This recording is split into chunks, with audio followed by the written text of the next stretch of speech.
Okay, welcome to episode 10 of Abundance. This one I'm going to talk about mining. And at the end of the last episode, I showed clips of this movie called Still Mine from 2012. And it wasn't about mining, but the title has a double meaning, like a still mine, a mine that was used to mine ores.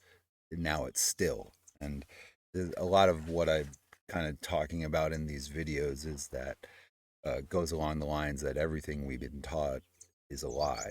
Not that people are liars, but the what we've been given as our history is not what happened or is accurate at all, I believe. So let me talk about mining first, how we're doing it today, which I'm not a miner or metallurgist or anything like that, but I'm going to be looking at today's method and what I think what was happening in the pre-flood antediluvian world. Um, like 1,000 plus years ago, I believe. So in today's world, we have high energy these blast furnaces that uh, use coke, which is like a cooked, more dense form of coal, has more energy, and the flux, very interesting. Limestone is used a lot because of the calcium oxide and all the it will help to bind to different impurities in the ores. And the quick lime calcium oxide I talked about a lot in the last episode with like showing Roman concrete and that process. So okay, we're kind of familiar with what is happening or what happens with it in a blast furnace, or people have seen this probably or heard of it or seen at least the smokestacks. A lot of all this roasted ore, sintered, I guess they call it, coke, the denser, more energetic form of coal, limestone placed in here. We cook all this up 1,300 degrees Celsius, and then we got the slag, which is from the limestone, and then the outlet of the molten iron in this case. So, like, uh, okay, get the idea of that. Just some ancient methods here that they're showing. Okay, so let's look at what else do we have here? Just different refining methods, different types of furnaces that they use in today's world. And it's all always, so much of this is because, like in the case of iron, it's bound up in with oxides, and so many of the other metals are bound up with oxygen.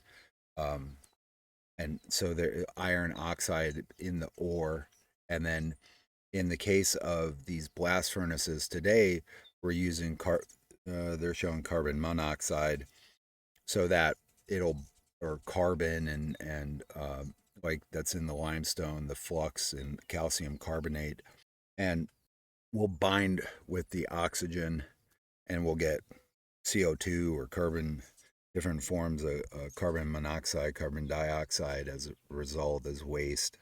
Now, I talked about in oxygen hydrogen episode about that using hydrogen to bind with the oxides in ores, like iron oxide, we can use hydrogen to do the same thing. Or I'm sure the process is slightly different. In this case, they're showing like pig iron, which is a type of rough, less pure form of iron that has more carbon or something in it. Looks like some number twos there. It's kind of interesting. Um, but the direct reduced iron process, they're talking about using hydrogen, well, along with elemental carbon, but hydrogen as well to bind with those oxides. And I believe that's what was going on in the past. I showed this one of these patents here. This, no, not that one. This one I showed last time, and this was amazing. This is basically using atmospheric electricity that's always there 24/7 to direct to obtain electricity. And in this example, or in this patent, they're describing using it to directly split the water into oxygen and hydrogen gases. Because we have, there's work that's being done on the using this hydrogen plasma, elemental hydrogen, hydrogen plasma. It goes into a different state at a certain temperature or pressure, um, to purify refined metals. Hydrogen direct reduction of iron. I didn't highlight anything in here, but just there's work being done on that, by whatever this is a whole different journal of cleaner production. All kinds of journals and specialists and scientists. Um, they're talking here that, oh, this would be much cleaner because the metal refining produces so much today. It produces so much CO2 emissions. Um, so, well, that's another the whole climate change, global warming, that CO2 is bad, that's another um, lie of the system, in my opinion. Because I mean, what's the right amount of CO2 in the atmosphere, right? Like however many years ago, the low point of CO2 was somewhere around 200 parts per million. And little known fact, plants cannot, uh, uh, their biology will cease if the the amount of CO2 in the atmosphere falls below or around 150 parts per million. So we were very close to a worldwide catastrophe by having such a low level of CO2 in the atmosphere. I don't have that up, but you can look that one up. Anyway, so you can kind of see that where I'm going along the lines, that the simplest element, hydrogen, has so much potential. And okay, let's talk about what was going on.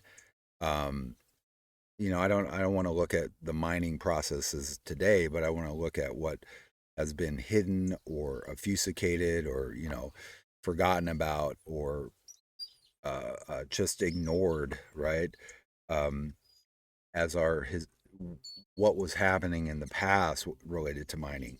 We also had hydraulic mining, so that's just using what I talked about before was steam engines and the circular motion energy of the steam piston, and or the mechanical energy of a steam engine lends itself to pumping air, pumping water.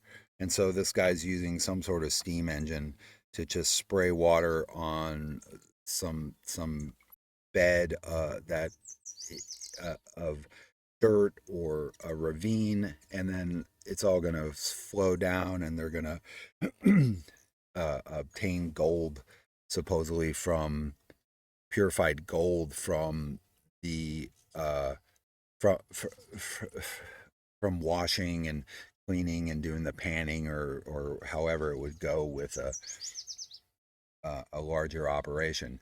But this idea too of right, like with the reduction of the reduction of a metal oxide in ore into its pure metal form, right? We're talking about heat, pressure, and then the binder, the hydrogen, or today carbon, or however it's used there.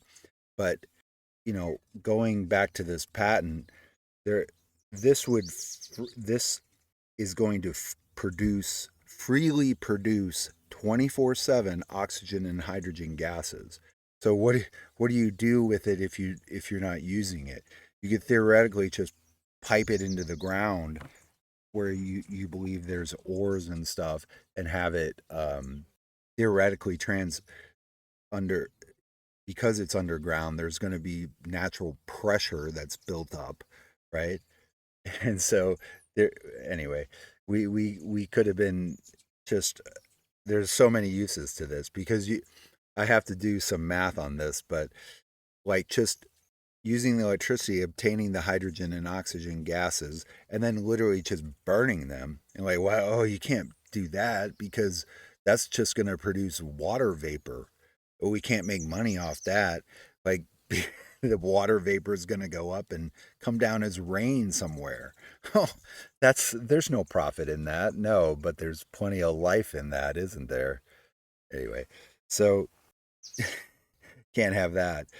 Let's see. This was from 1883, and this is around the time frame where a lot of the in the early 1800s, and then that whole 19th century, there was so much resetting being done, stealing the old tech, uh, uh, dismantling it and breaking it up and selling it off probably after they squeezed out the money that they could from the whatever metals were like low hanging fruit in the mines type of thing.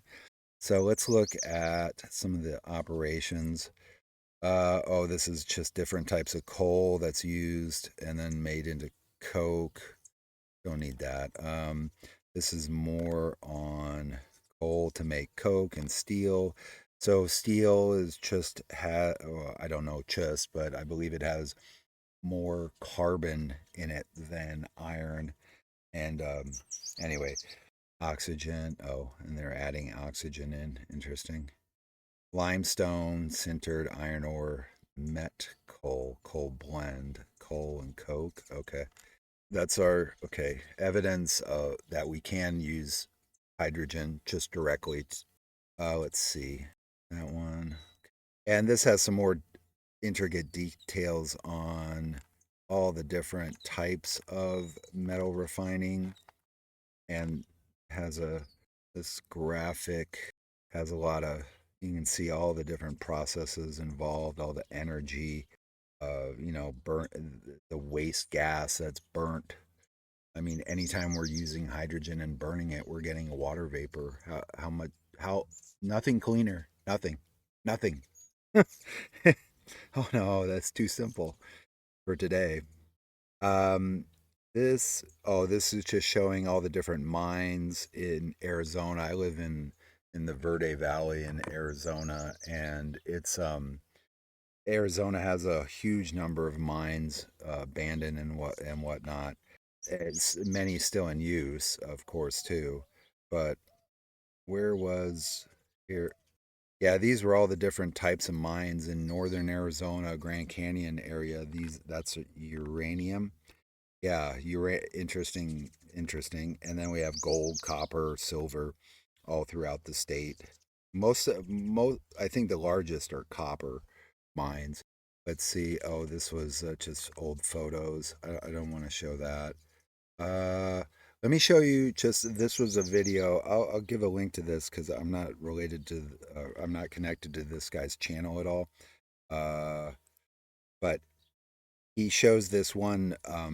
They call it the Audrey Headframe Park um, in Jerome, Arizona. And so this in Jerome was one of the big areas where they got billions of dollars, I guess, of primarily copper, but also gold and silver, I believe. But this, what's interesting, again, like if you look back at the history of like what the population was in these towns and everything, and then they uh, they had the shaft that went down for this head frame assembly, which was originally, I'm sure, steam engine driven and mine cars went down, but the shaft is 1,900 feet straight down. It's like perfectly rectangular. This guy's gonna zoom in a little bit or um, show you some of it, and it's all lined with concrete. And it's like, how did these guys build this? Like they were no, I mean, the engineering, but the amount of material that had to be taken up and removed 1900 feet, almost a foot, yeah, almost a half a mile. It's amazing. So they had the cars going down, and then it also had uh, I don't know where it says it, but like every so many hundreds of feet, they had then vertical shafts going off where they were obtaining ores. But yeah, you can just see all kinds of old, really old bunch of iron and all kinds of stuff just abandoned and left there. Because I think they found all this. The whole thing, like, oh, the town was founded. So if you say it out, founded, it has a double meaning. Double meaning, found dead, found dead, right? Um, oh no, no, no, it doesn't mean that, but yeah, there's double meanings and context used by the controllers. But I mean, the equipment too, like supposedly this was like all just brought in by like horse and carry wagons and stuff like that. Um, this was this was generating electricity, I believe, right? I missed it, but anyway, yeah, this park up there in Jerome, I think it's temporarily closed. I don't know what the story is with that. And yeah, the town originally, I mean, at its heyday, Jerome, Arizona had like 10,000 different people, miners living there. And then you can see some of the old brick buildings and the parts of the whole complex here. Let me show you. Let me pull it up, get an aerial view of this area just from like Google Maps or something. I'll give a link to that because let's see. Oh, these are old photos of Jerome. Let me pull that up. So, like looking, yeah, where Jerome is in this area. Oh, can I do 3D here? So, yeah, here we have the whole Jerome area. And you can, in my opinion, you can see the different coloration of the land around where the current mines are.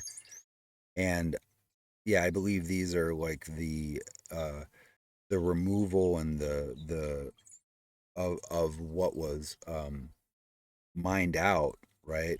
The different and then the waste, I guess. Because here is looks like the natural uh, landscape of the Southwest, and then all of this area where the grayer rock is like the tailings or the waste or something. But the whole, let's see, there's so much of the waste, the gray rock area. It's quite pronounced, and I think the mining operations were going on for. Well, I believe we had a stable society culture for thousands of years. Um, so let's look at, yeah, these are some old photos of Jerome. So it says settled in 1883. Peak pop went from 15,000. Now we have 450. Um, let's see where. Here's a picture of this United Verde mine, they call it.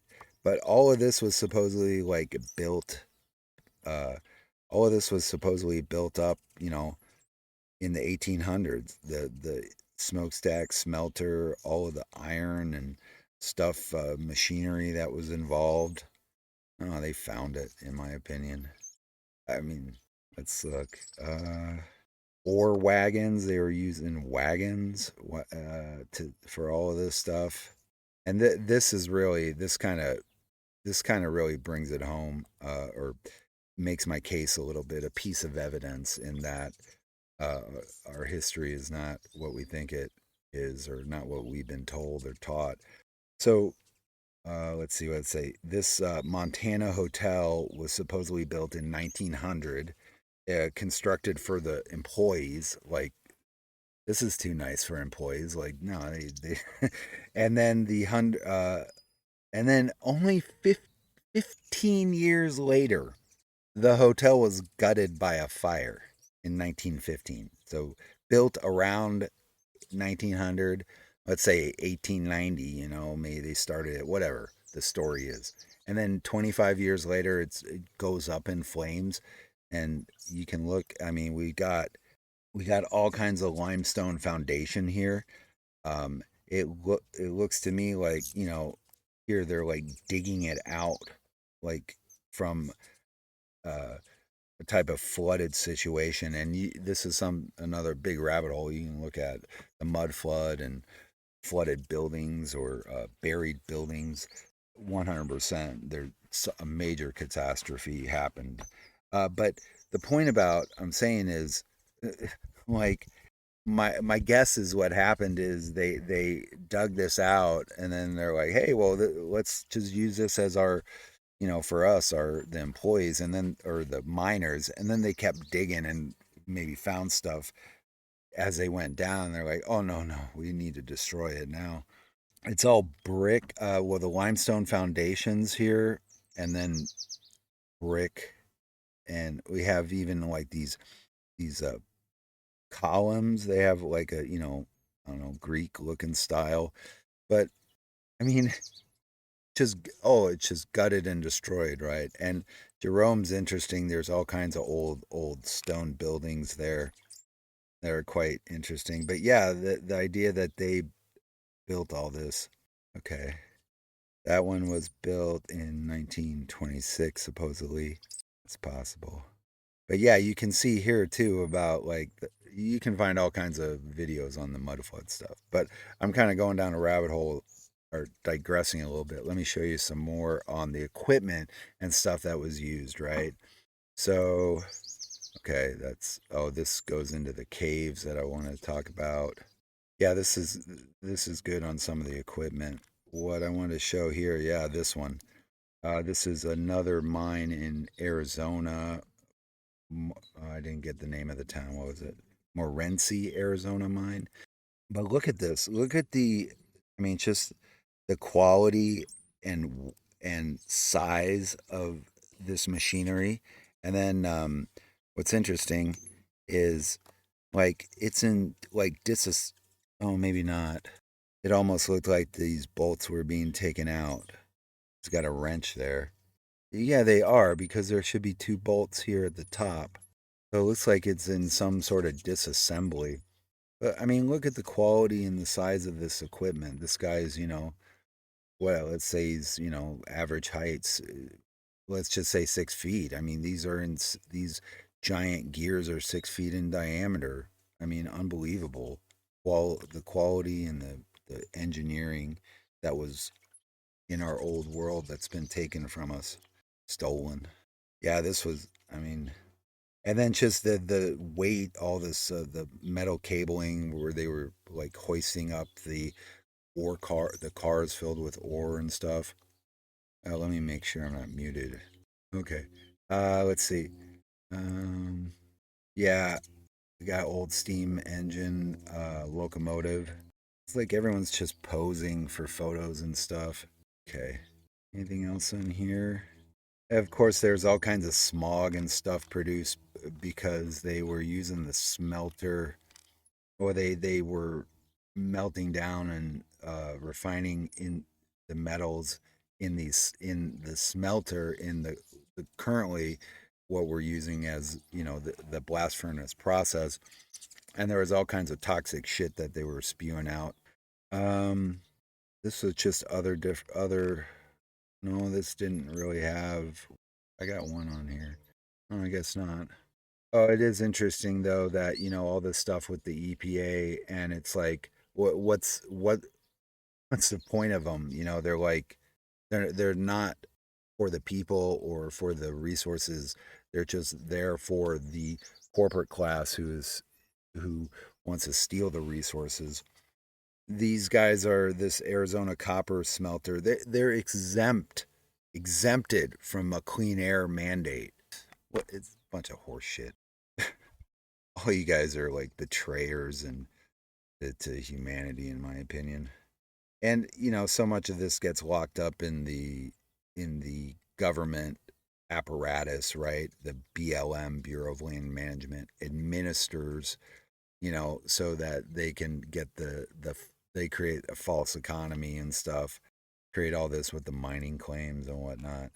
Oh, yeah, this was the article. Same thing. I just wanted to showcase this.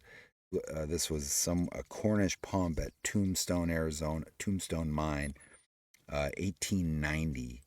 Look at the size of this thing. This is a remnant. This is from the pre-flood date. I mean, it looks all corroded here, the iron and everything, but just look at the size of it, and everything's like, it's just abandoned. It looks like it. And this woman, let's say she's like 5 feet tall, right? Like this wheel is like, I don't know, say it's 10 feet to 20 feet in diameter. Look at the size of this thing. And all the metal and everything, iron and everything involved here. And it looks all, can't, I don't really have a better image, but it looks like the iron's all corroding and stuff. I mean, I guess that it doesn't look like wood. It doesn't look like it'd have to be iron to be supporting this whole assembly. Like this, unbelievable. And it's just all abandoned, right? They found it. It was found dead. Amazing. Okay. That's just the government, the Vogons, the parasite class. Okay, let's look at, I want to just also read a description here. This is at Cassier's magazine from 1893, and they have a bunch of stuff on mining, but it's related to, how much we're going to get, how much we're going to take out from the earth and, sell it off. But this is somewhere in Michigan, but I just want to read it off so you can, like, I showed you some photos of some of the massive machinery, but this is a description of it, uh, of this Chapin mine at Iron Mountain in Michigan. So the ores coming up from 4 shafts from 300 to 800 feet. The fourth blah blah blah. Oh, the fourth shaft was sunk through a stratum of quicksand, and in order to pass this, a circle of iron pipes was driven and connected with a refrigerating machine. So the refrigerating machine and everything powered by a steam engine. But quicksand, yeah, this is something, I'm old, but growing up, we had all this stuff. Oh, look out for quicksand, look out for quicksand. And I've never come across any or heard of anyone falling into quicksand ever, but there's all kinds of these, like old movies and stuff. But what I want show here, let's see, was it? Yeah, this is just a paper on summary of cryogenic activity, but I wanted to show, I couldn't find another reference to this, but talking about the refrigeration where they turned the quicksand hard enough that they would just drill through it. This is a air liquefier from supposedly 1800s, some time frame, but it could liquefy, and again, powered by a steam engine, right? Turn the wheel. It could liquefy 10 liters of air per hour. So, was that 2.5 gallons, let's say, of liquid air, which is like, it's something like minus, at least like minus 180 degrees Fahrenheit or Celsius. Getting mixed up. But because you're liquefying the nitrogen and oxygen, and I guess whatever else in in the atmosphere, it's all being liquefied into, or all being turned to gas, to liquid.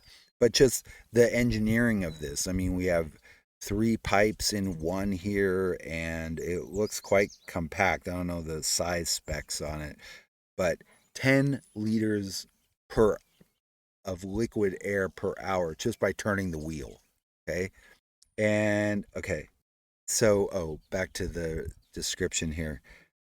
Uh, so the refrigerating machine reduced the temperature of the contents of the pipe to about zero, freezing the quicksand and keeping it frozen. This was then drilled and blasted like rock. The machinery of the mine is run chiefly by means of compressed air, but from a steam engine, air pump. It's The compressed air is carried a distance of 3 miles in wrought iron pipe 24 inches in diameter. Two, 2 feet in diameter, and for 3 miles. Okay? We had abundance. We had peace. We had prosperity. We had rain and gardens wherever we wanted it. We had so much of all this iron and works that you see in the old in the old world. We built that. It wasn't any magic or anything. Um, and then they had, let's see, um, just a 24-inch diameter iron pipe, 2 feet diameter of wrought iron, 3 miles. I don't know what the width of it, like how thick it was, but still, my gosh. Let's see, they have 3 pairs of, oh, let's see, wait, the falls, the Quinnipiac Falls, furnish under a head of about 52 feet the water to 3 48-inch and 154-inch turbines.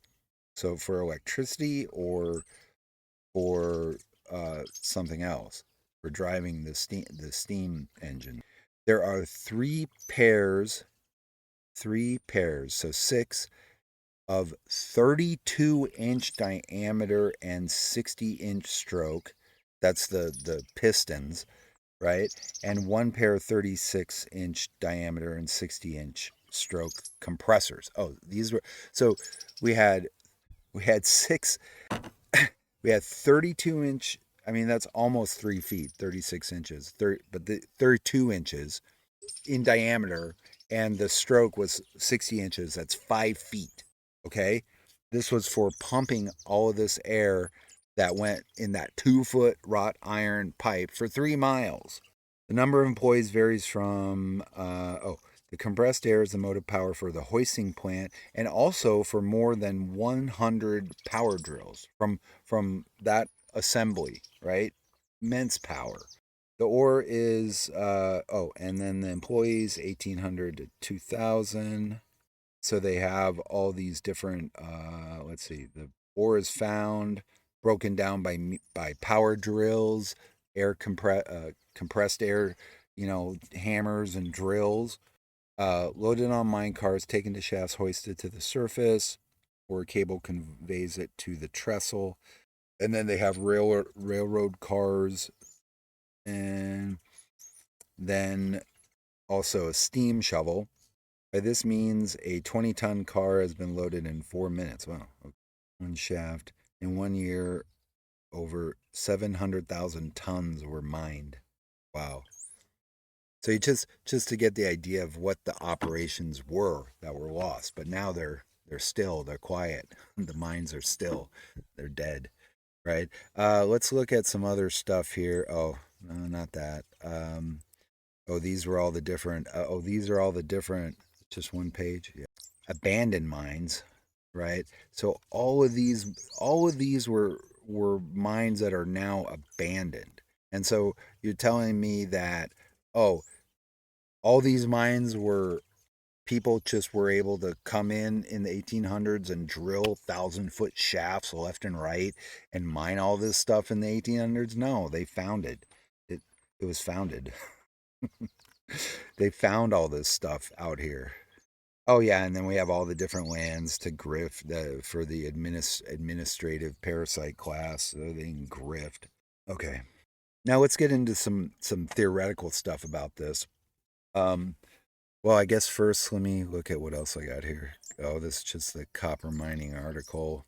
I don't think it has any, just how it's now like strip mining and stuff. But also when you're talking about mining, right, like boring tunnels, making tunnels, right? So the idea of having a tunnel boring machine, and we have these today, and there's all kinds of theories or conspiracies about underground type of DUMBs, deep underground military bases, um, being made with boring machines and whatever else, and there's all kinds of theories about that. That it's just not public. I mean, we do have all different projects using these large machines. This was one of the boring machines used in the Channel Tunnel between France and the United Kingdom. I don't know when this photo was taken. It was like the 70s or something, maybe. But I just wanted to show you, there's like all these different movies about the tunnel and creating a tunnel between the United States and England, or between France and the United States back in the 1900s, like a bunch. You had this transatlantic tunnel in 1935, and this is the other thing with this one or one of the other ones. They actually say that, oh, it's a new the boring machine. It's like a radium drill, like radium uh, element number 88, and it's I don't know if it's refined from uranium or I don't know the process of getting radium, but anyway, you had this one, then you had another one, 1933. There was some silent. Oh no! Oh yeah, there was probably it's probably my VPN or something. But there was a silent film in Germany from 1915 called Der Tunnel, the Tunnel, and then there's also this one was connecting France, and there was another around the same time frame or the 1930s. There was another one made in a French version, and then this one 1915. Then they remade it in 1933. So it's just like there's some messaging there, you know. Okay, let's look at. Do they have any other good photos here? Okay. But now getting into let's get into some theoretical stuff here because, all right, that's fine. That one, I'll show you that in a minute. So talking about the blast furnace process, right? We have the fuel, and providing the carbon, also the limestone, but the flux of limestone. Okay, now let's see. What I want to show is, well, let me go back to the map here. So this is the Arizona area, Verde Valley. Oh yeah, let me zoom out. So if you zoom out, you see all the white rock in the whole valley. It's part of the Verde formation, limestone, right? But it's limestone that's been cooked, and you're like, what? Cooked? Why? There's some whatever the whole geology supposed history is of this valley of millions and millions of years ago, right? No, I don't believe that because, well, it's the same thing like how they date something. It's a very complex process, meaning it's probably a bunch of BS, like whole just assumption after assumption after assumption. And the point of like becoming a geologist is to first learn the geologic history, which gets drilled into you, right? Tested and your dopamine hits and stuff like that. But let's see. Yeah. So in the Verde Valley, there are thousands of these cliff dwellings called the Cavates or Cavates. Anyway, they're all over the place in the Verde Valley. This is just one area. And I'll show you some photos here. And in my opinion, these were metal refining chambers. Okay. Now, of course, that's not the official story. It was dug out by the Indians and the natives or the Native Americans, indigenous ones. In this one region, this one has 89. This is just one section in the whole Verde Valley. This one has 89 caves and 343 rooms. And let's see, does this one show? Zoom in here, and you can you can't really see the lines in this one, but there's like a clear stratification that happens, and above these is a whole separate layer above these chambers. And what I'm getting at is, I believe these were pressurized chambers using it's limestone, so we have the flux, different types of ores, limestone flux or limestone rocks piled in. I don't know how it was all, if it was all like a powder form or just broken up and then sealed off. And we had our hydrogen gas coming in heated or however it was prepared in the best way or the best, whatever would be the most efficient or best way to return to um, bind up the oxygen from the ores, the oxide, and remove the oxygen, leaving purified metal. Because like I said, there's all kinds of work being done on hydrogen reduction, direct reducing ores directly with hydrogen gas. Okay, and I believe this was done in these chambers. And you're like, well, there's no evidence of that or anything like a industrial operation. And I know there's not evidence, and I that's because it's been a long time, and people different the Spanish came through here first, cleaning things up, getting anything of value that they could scrape and scavenge off, gold and copper, whatever it was. And then I don't know where all the machinery went.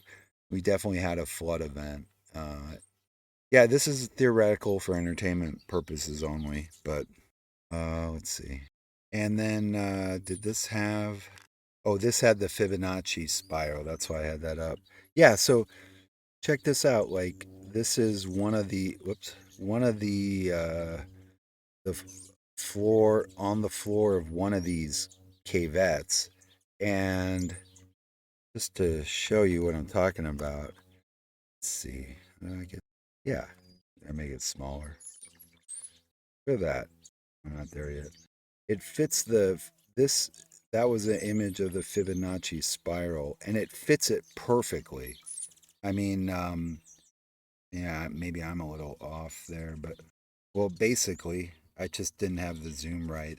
But you can see this fits the Fibonacci spiral perfectly, and that is not something that the Native Americans, any of them, were aware of. It's something. This is a remnant, okay, marker, a piece of evidence that there was a much more sophisticated society there or world there. I mean, it's like dang near perfect. So just some more evidence, in my opinion. Okay. Uh, Oh yeah, they had all kinds of pottery and stuff, and that's all broken up. Did this one have? This one doesn't. No, this one doesn't have a map of the caves. So I had. Let's see. So this was this one dude, Cosmos Kramer. No, Cosmos Mindeleff. He was one of these explorers or big shots back in the 1800s, and he did a bunch of surveying in the Verde Valley. And I don't remember the exact date of this, but this is a map of one of the sections of the Cavet or Cava lodges they call it, where the Indians were staying. And you can see um, yeah, like here you can see the way every everything's going further back into these chambers. So as the zooming in, so as you know, say you have a chamber and you have it then had it sealed off, you had your limestone flux and your ores in there, and then you piped in whatever right quantity or amount of hydrogen gas at the right temperatures or whatever. You're also then the pressure and the heat is going to turn the calcium in the uh, in the limestone chamber to calcium to quicklime, but then you're going to have water vapor or something. I'm not sure what you're going to have from the hydrogen, but that's going to then turn into like slaked lime at some point, and it like all soft, so that you're going to be able to scrape out and they're like working the way back and creating more chambers as they go, in my opinion. I mean, this is probably over centuries of work that and this area was specifically targeted by like the colonizers, because the Cosmos Mindeleff guy, they probably were paying the Indians or doing whatever with the Indians to dig out and scrape everything out of here to like find any remnants or whatever that they could. This whole thing about like the cowboys and Indians, right? The Indians were targeted by these by the Epstein class, in my opinion. That's a whole nother rabbit hole. I don't want to go down because it's really depressing to think about. But huge area here. This is just one area, and they have, hundreds of rooms. But just and let me see here. He says it here. Yeah, within the middle Verde region, there are thousands of these lodges, sometimes in clusters of two or three, more often in small groups, and sometimes in large groups comprising several hundred rooms. Um, another. Oh yeah, and this shows you like what I'm talking about, right? Like the reason for the stratification here is because of the effect of the pressurized chambers and the hydrogen gas and whatever steam, etc., being forced out from the amount of pressure. Because they talk about like the calcinine or whatever limestone that basically has already been cooked to the point of calcium to quicklime, but then through natural rain or whatever processes turned to slaked lime, got rehydrated and became like slaked lime. Okay, those were the abandoned mines. So yeah, I mean this is for entertainment purposes only. I know I went down a little rabbit hole there, but how? Oh, let me. So I think that's all I wanted to cover, or mostly cover in this episode, talking about these mines, just getting the point across. Like, oh god, these guys like did this, built all this, they found it, and I mean everything, all this massive machinery, and then all we got is these poor donkeys and horses and wagons. That's all we can work with, and then they have um, all kinds of operations turn all over the place to strip mine stuff. So many different mines. So yeah, like the size of this thing. This is Clifton. So it's on. My gosh. Yeah, the liquid air. Okay. That's another rabbit hole. Talking about these chambers and stuff. So I mean, I didn't really have examples, but this is like I said, here's a through section where you can see like how they were working themselves back, and then kind of even lends itself to like, oh, we're gonna fill this or however, then block it off, and however you have the pipe going through, or anyway. Um, yeah, this is a lot of conjecture, I know, and it's like, oh well, that's not the official timeline.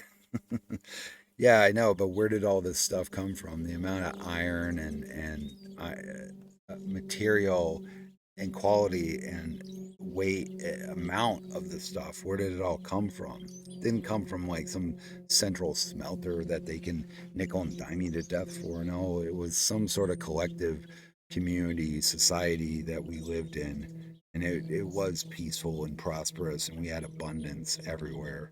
Because like, yeah, I'm gonna make another episode about making it rain because I mean that this yeah, this patent here is like, oh my gosh.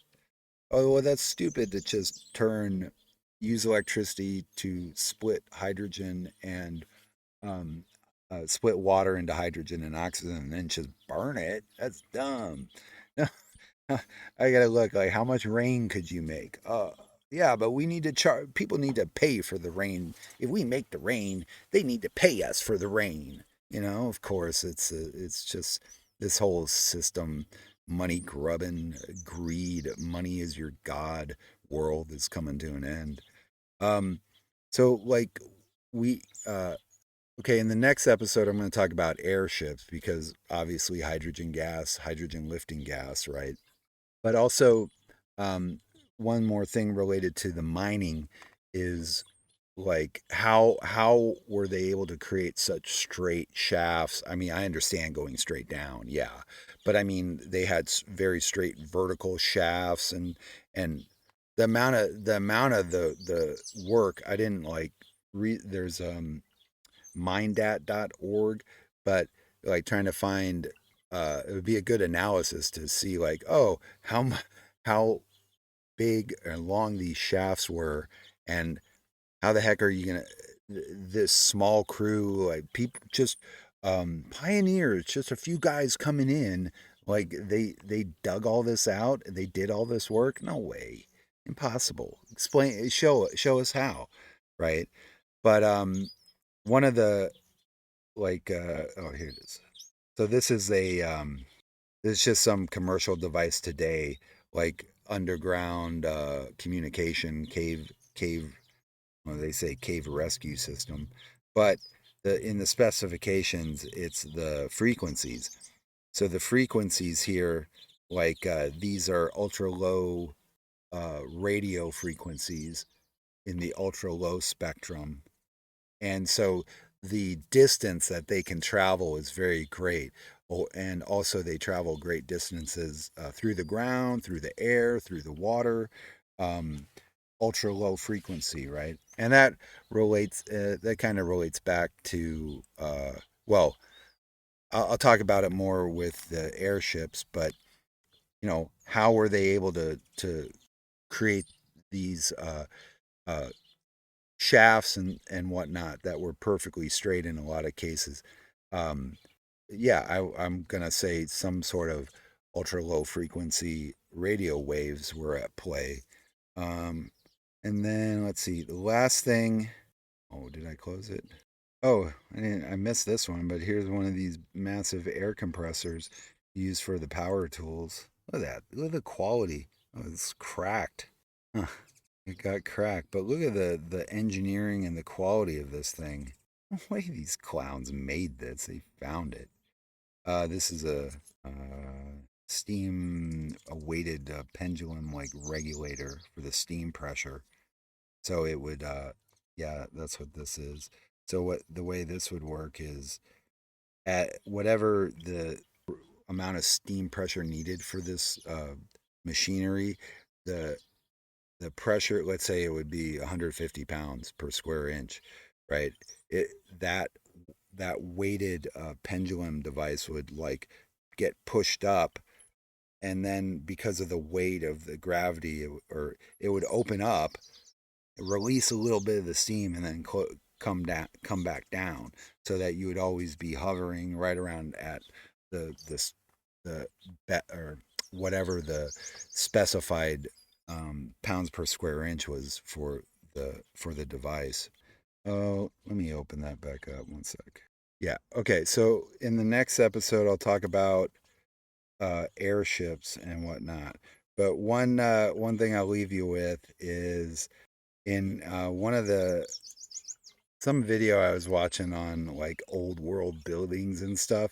Some guy asks a question like, "What builder what builder, building developer would ever puts the date of construction right prominently displayed? Like I can understand, somewhere on a cornerstone or a plaque, but why would you ever put the date that the building was constructed just right up top somewhere, right? So think about that. Anyway, that's all for now. You guys have a good one.